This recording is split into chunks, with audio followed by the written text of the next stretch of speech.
Alors, je vous ai promis de partager une première chose qui pour moi a été une expérience spirituelle estivale. C'est l'expérience en fait de la nécessité d'être sincère avec Dieu. Ça paraît banal en fait.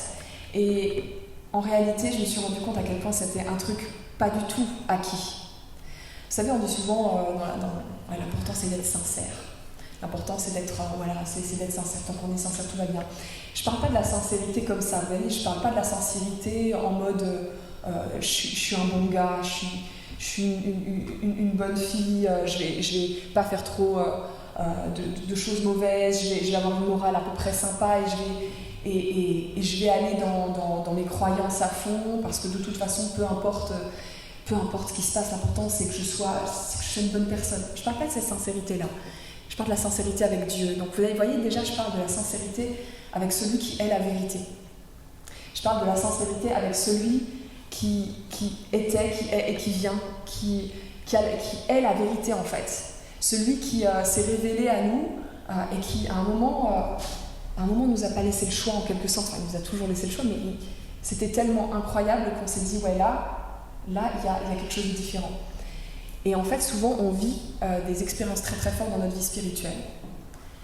Mais notre sincérité à nous, je crois qu'elle s'émousse. Je crois que notre sincérité de chrétien vis-à-vis de Dieu, et je ne parle pas d'une sincérité philosophique, je parle de la sincérité avec celui qui est la vérité. Notre sincérité avec lui, elle s'émousse.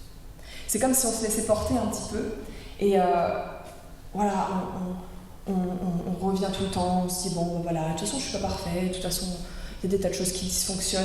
Et du coup, même dans nos prières, même dans notre manière de lire la Bible, même dans notre manière d'être les uns avec les autres, il y a un truc qui s'émousse. Et c'est de ça dont je voudrais parler. Vous savez, on parle parfois des péchés cachés. Vous savez, il y a tous les péchés qui sont, voilà, on note bien, il y a les 10 commandements qui nous disent relativement quoi faire. Il y a des choses qui sont relativement claires. Et puis il y a des choses qui sont beaucoup plus subtiles.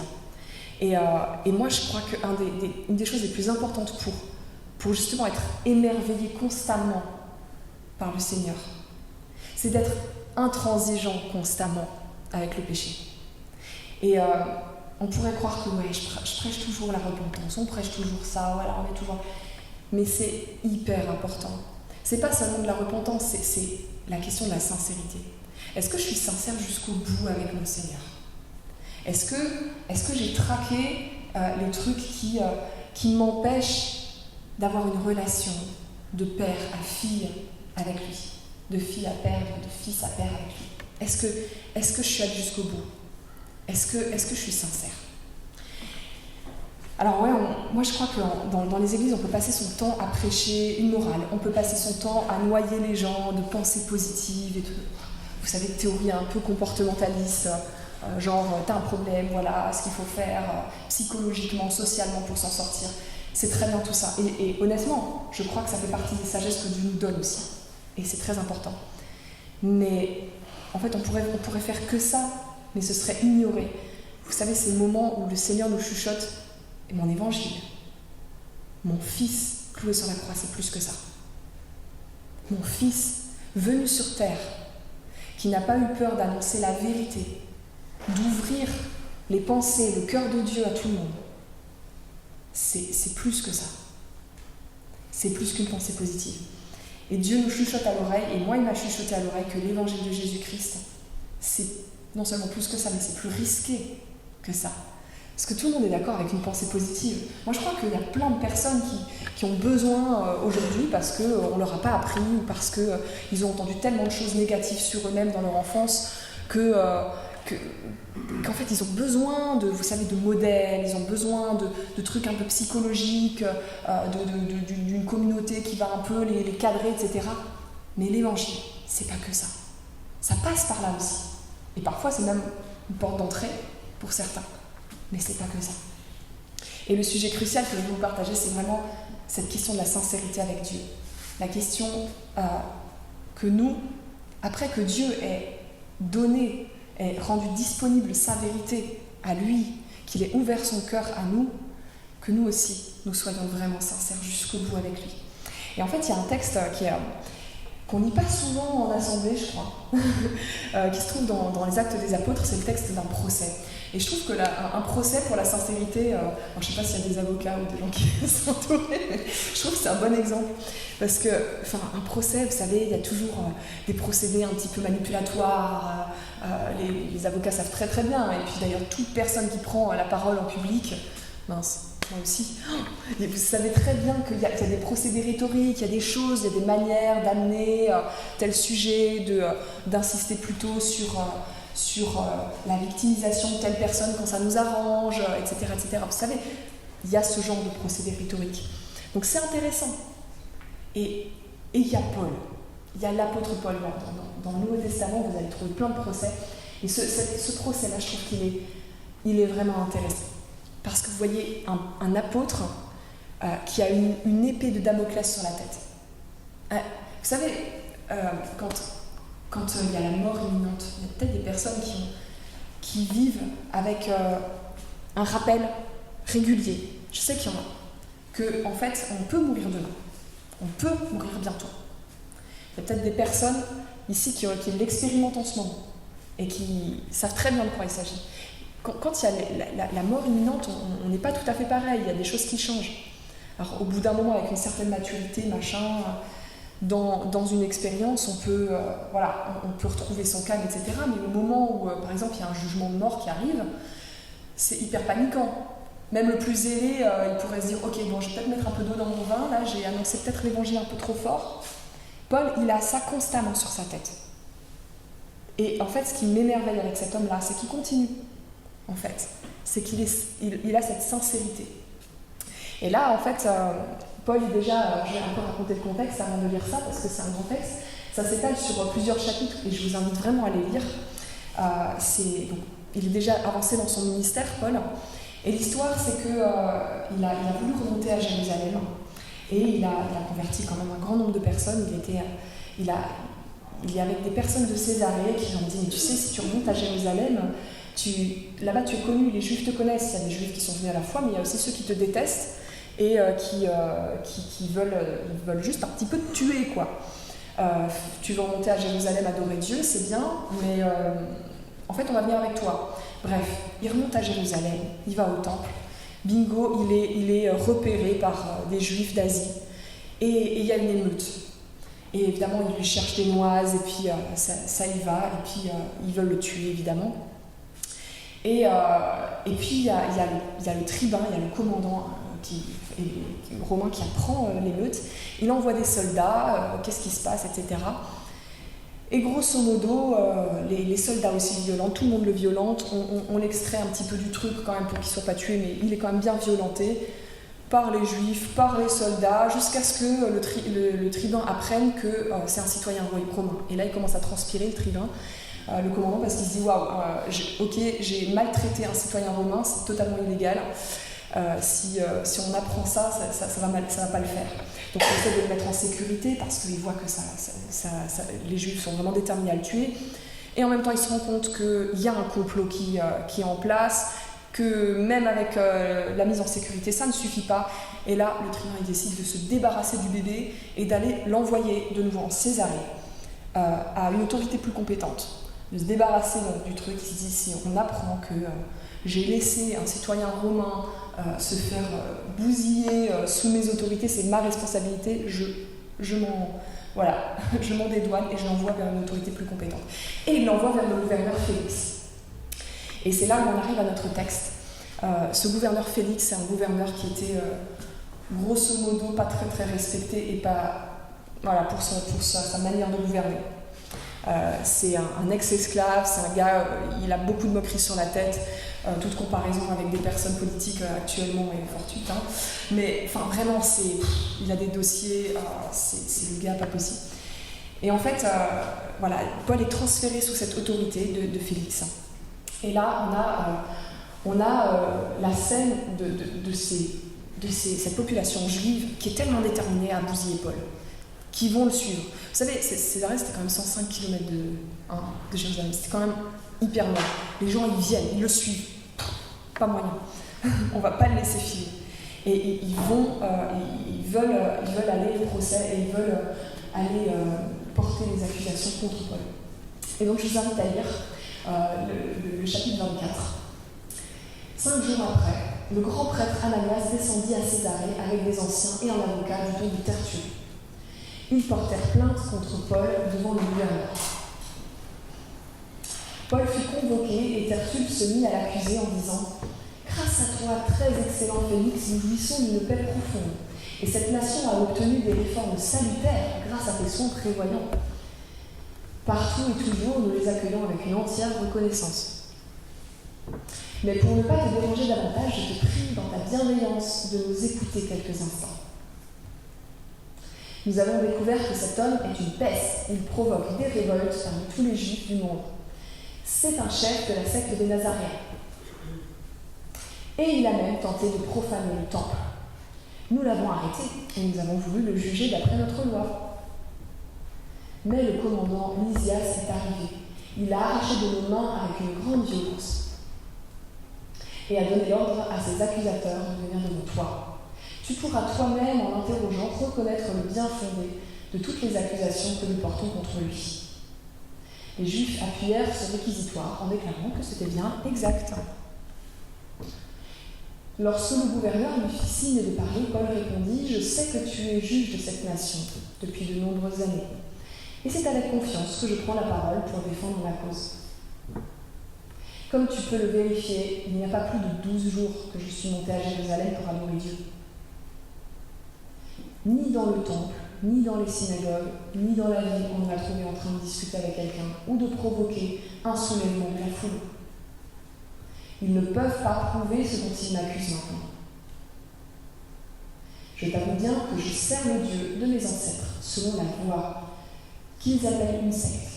Je crois tout ce qui est écrit dans la loi et dans les prophètes. Et j'ai en Dieu l'espérance, comme ils l'ont eux-mêmes, qu'il y aura une résurrection des justes et des injustes. C'est pourquoi je m'efforce d'avoir constamment une conscience sans reproche devant Dieu et devant les hommes. Après une absence de plusieurs années, je suis venue pour apporter des dons à ma nation et présenter des offrandes. C'est alors que quelques Juifs d'Asie ont trouvé dans le temple. J'avais accompli la cérémonie de purification et il n'y avait ni attroupement ni tumulte. C'était à eux de se présenter devant toi et de m'accuser, s'ils avaient quelque chose contre moi. Ou bien que ceux qui sont ici déclarent de quel crime ils m'ont trouvé coupable lorsque j'ai comparu devant le Sanhédrin. À moins qu'il ne s'agisse uniquement de la parole que j'ai lancée au milieu d'eux, c'est à cause de la résurrection des morts que je suis aujourd'hui, mis en jugement devant vous. Félix, qui était parfaitement au courant de ce qui concernait cet enseignement, les renvoya en disant « Quand le commandant Lysias sera venu, j'examinerai votre affaire. » Il donna l'ordre à l'officier de garder Paul tout en lui laissant une certaine liberté et de n'empêcher aucun de ses proches de lui rendre des services ou de venir le voir. Quelques jours plus tard, Félix vint avec sa femme Drusille, qui était juive, et il fit appeler Paul.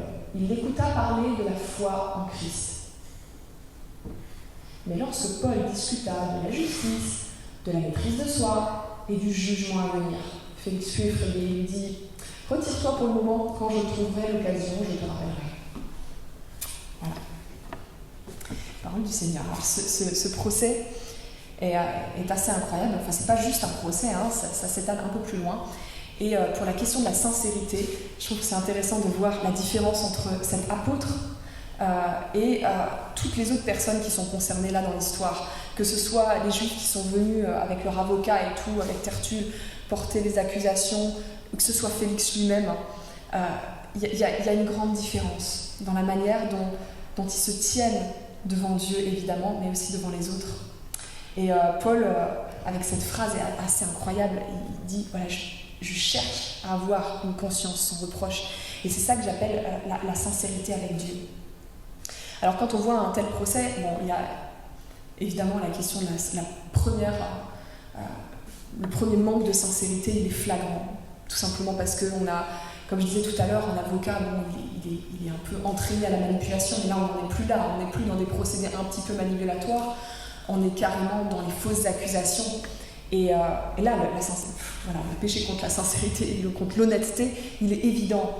Et on pourrait se dire, waouh, non, mais de toute façon, d'ici à ce que je porte de fausses accusations, il y a vraiment un gap, il y a vraiment une grosse étape. Je ne risque pas de faire ça. Je sais que c'est un commandement, tu ne porteras pas de faux témoignages contre ton prochain. Moi, je fais attention, je ne mens pas, etc. Je fais très attention à ce genre de truc. Mais vous savez, je crois qu'en fait, la question de la sincérité avec Dieu, elle commence de manière beaucoup plus subtile. Je pense que ces personnes qui se trouvent là en situation d'accuser Paul, c'est des gens qui ont envie de bien faire. Ils ont toujours eu envie de bien faire, mais il y a un moment, ils se sont laissés emporter par leur vice. Ils se sont laissés dépasser par leur vice parce qu'ils ont manqué de sincérité avec Dieu. Ils ont manqué de transparence avec eux-mêmes devant Dieu. Et le manque de sincérité avec Dieu, je crois que ça commence plus subtilement. Alors j'aimerais prendre trois exemples. Et d'abord prendre un truc un petit peu contemporain, vraiment un truc qui nous concerne.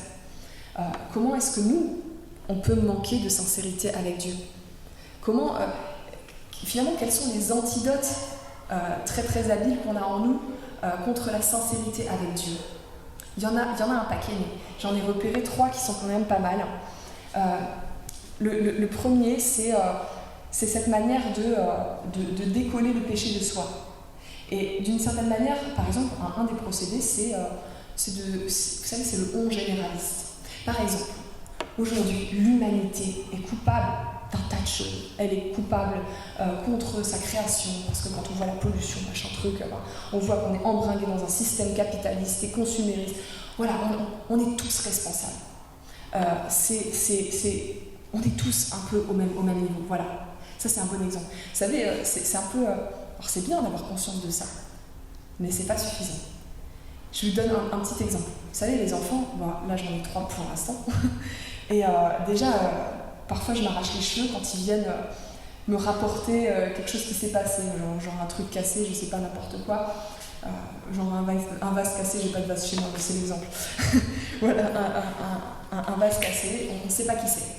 Puis là, t'as les 3 qui arrivent là. Parfois ils sont très très forts là pour se taper dessus les uns les autres, enfin virtuellement, mais pour s'accuser les uns les autres. Là, ils ont les mains derrière les dos. On a fait une bêtise. On a c'est qui ? On a tourné autour et puis au bout d'un moment le vase s'est cassé. Je sais pas. Voilà. Impossible de savoir qui a fait le truc. C'est on. Là tout d'un coup il y a une solidarité. Voilà, c'est un truc de fou. Hier soir on a accueilli des amis et ils me racontaient comment leurs 2 enfants, il y a une petite qui a bientôt 1 an et puis il y en a un qui va rentrer à l'école et puis pendant toute la journée dans le voyage en voiture, ils sont rentrés de vacances et puis ils se criaient dessus, non c'est mon jouet, l'autre le bébé qui a déjà du caractère, voilà, toute la journée. Et puis le soir quand il s'agissait de se coucher, il y a une solidarité là. Il y a une solidarité entre les deux. Vous savez, en fait, c'est pareil en entreprise. Je sais qu'il y a des gens, il y a l'équipe qui a fait il y a quelqu'un qui a fait une grosse bourde et puis alors, celui qui a fait la bourde dit « Chef, on a fait une erreur. » L'équipe a fait une erreur. Ok, qui a fait l'erreur ?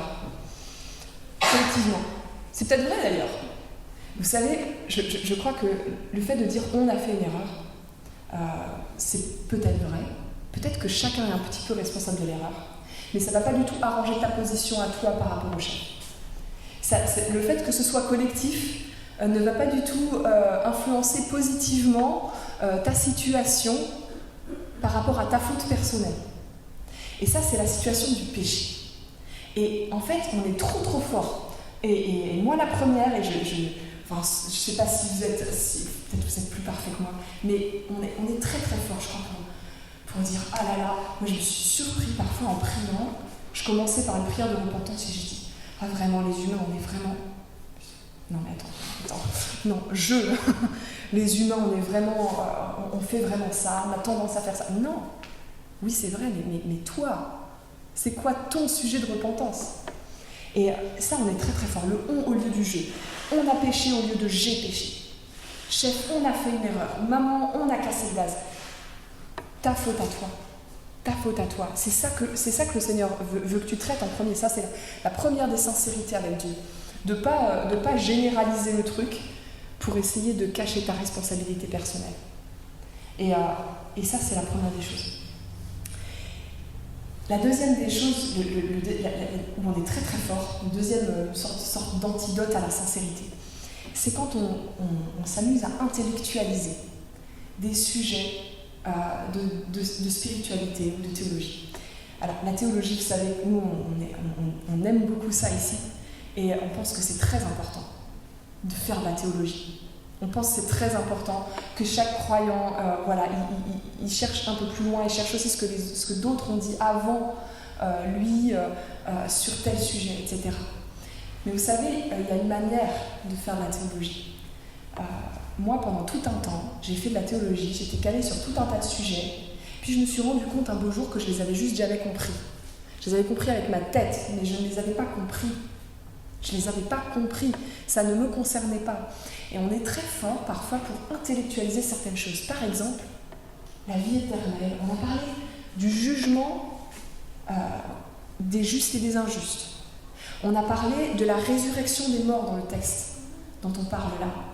Et Paul, devant Félix, il fait un truc assez incroyable, c'est qu'il a beau avoir cette épée de Damoclès toujours sur la tête, il ne va pas s'amuser à rentrer dans un jeu un peu, vous savez, un peu snob et un peu savant, qui serait voilà, moi j'ai cet avis là, et eux ils ont cet avis là, et puis toi qu'est-ce que tu penses, etc. Venez, confrontons nos idées intellectuellement, on va y arriver, et puis on est des gens civilisés, etc., etc. Il aurait pu faire que ça. Moi je pense que dans certaines situations c'est bien de faire ça. Lui il aurait pu faire que ça, et je pense honnêtement, il s'en serait bien sorti. Félix, voilà, il aurait dit ouais, il est intéressant cet homme, machin, truc. Mais non, Paul n'a pas fait ça. Paul, il a pris des phrases, il a rappelé chacun à lui-même. Vous savez, la question du jugement des justes et des injustes est directement rattachée à la question de la résurrection des morts. Vous avez remarqué dans le texte, ceux qui l'accusent, ils croient en la résurrection des morts. C'est les pharisiens, ils y croient, comme Paul. D'ailleurs, Paul dit, c'est bizarre, intellectuellement, là, sur ce point, on n'a pas de sujet de désaccord. C'est quoi le problème alors ? Le problème, il est existentiel. Il est qu'en fait, quand toi, Paul, tu parles de la résurrection des morts, eux, ils se sentent accusés. Parce qu'eux, ils y pensent avec leur tête.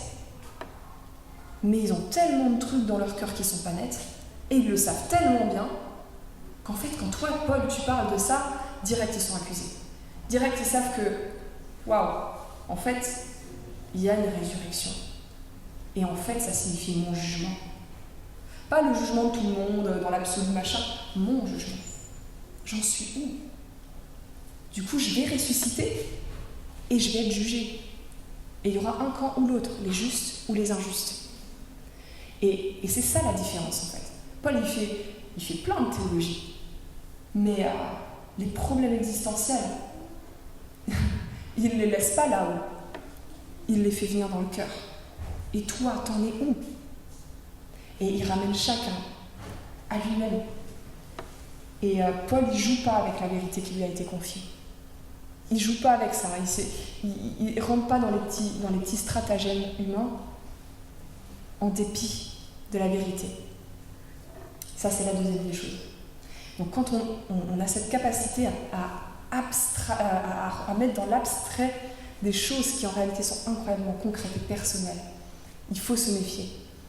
Quand en fait on discute trop confortablement d'un sujet de théologie, il faut se poser des questions parce que en fait c'est passionnant la théologie.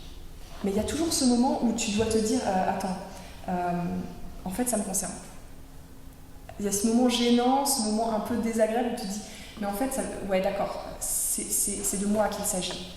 Donc ça, j'arrête d'en discuter maintenant. Et j'en tire les conséquences. J'en tire les conséquences pour ma vie.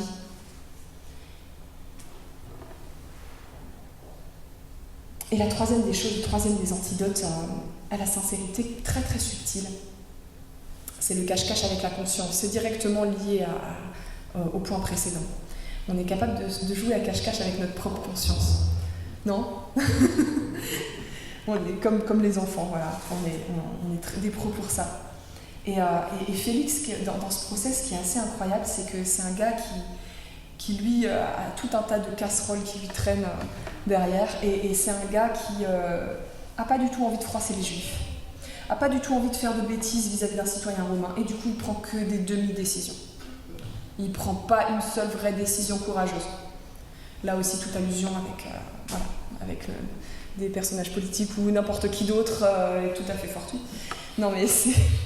Voilà, il prend que des demi-décisions parce qu'il n'est pas en sécurité et en fait, c'est fou parce que s'il prenait des décisions un peu courageuses, moi je suis persuadée que c'est quelqu'un qui reprendrait un petit peu de notoriété. Mais non, il prend que des demi-décisions.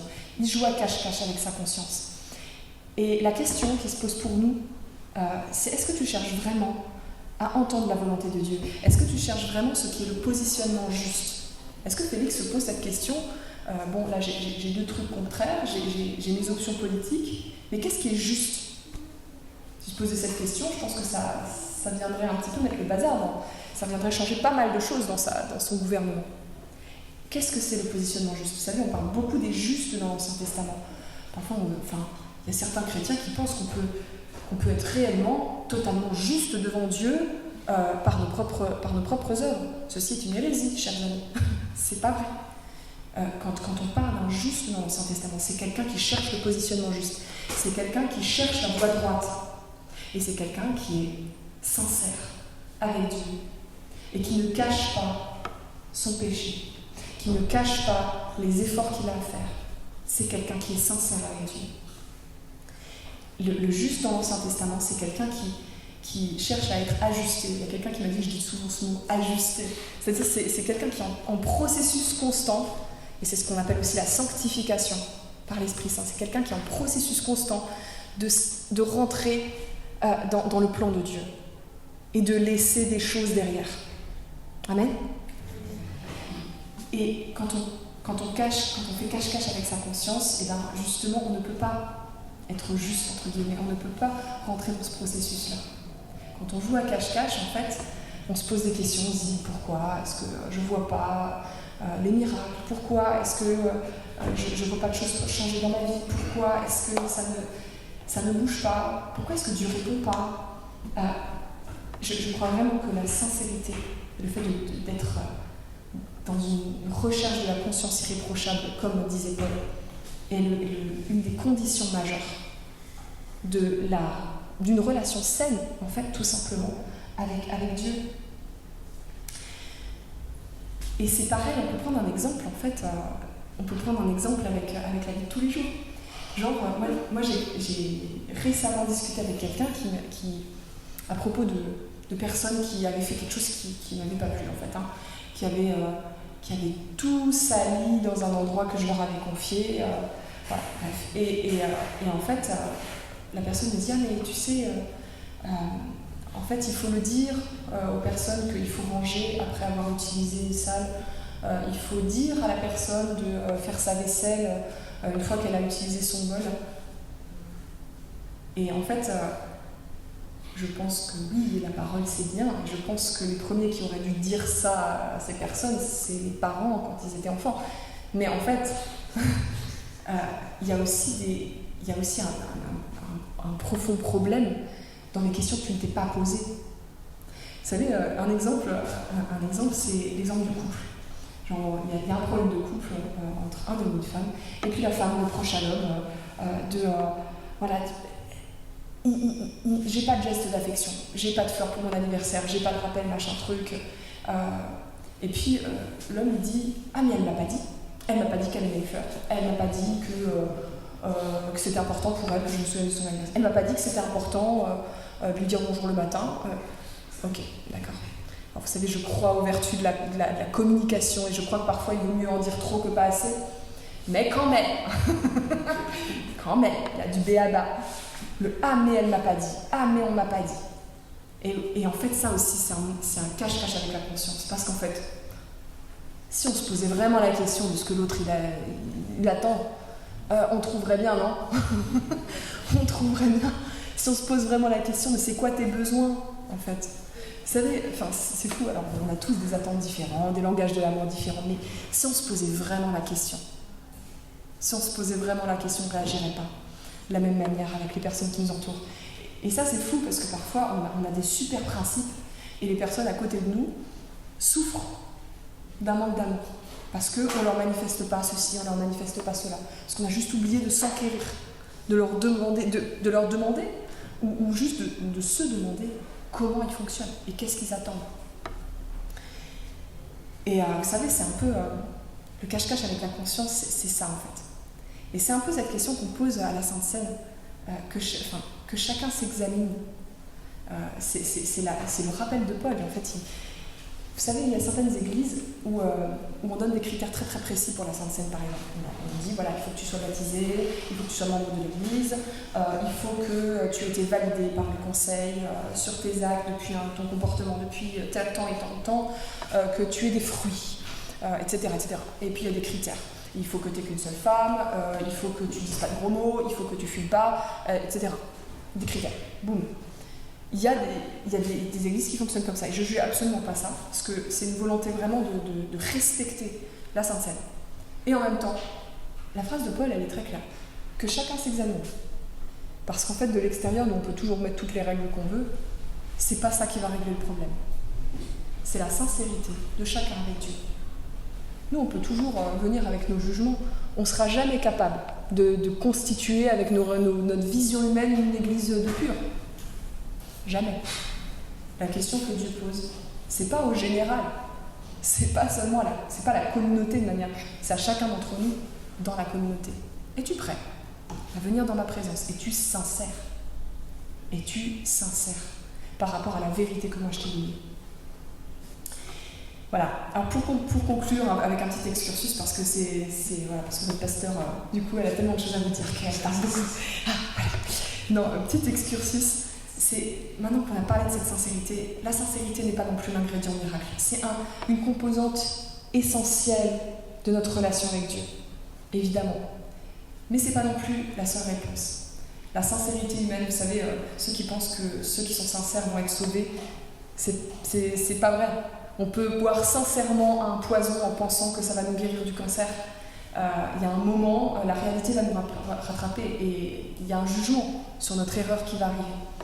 Donc la sincérité, c'est pas ça, c'est pas se tromper avec sincérité. Je parle vraiment de la sincérité avec Dieu.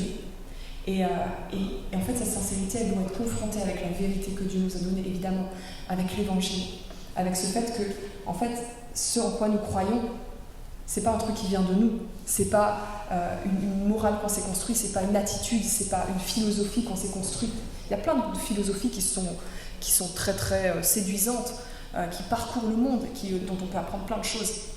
Mais l'évangile de Jésus-Christ, c'est Jésus-Christ lui-même, c'est sa personne, et c'est la révélation. Et si vous êtes ici, c'est parce qu'il est venu à votre rencontre et qu'il vous a dit « Regarde, c'est moi, je suis la porte, je suis le chemin, la vérité et la vie. » Et c'est par rapport à lui qu'on est sincère. C'est par rapport à lui. Nous, notre tâche, en fait, c'est d'être sincère. Lui, son identité, c'est la vérité. Amen. On vous invite à prier.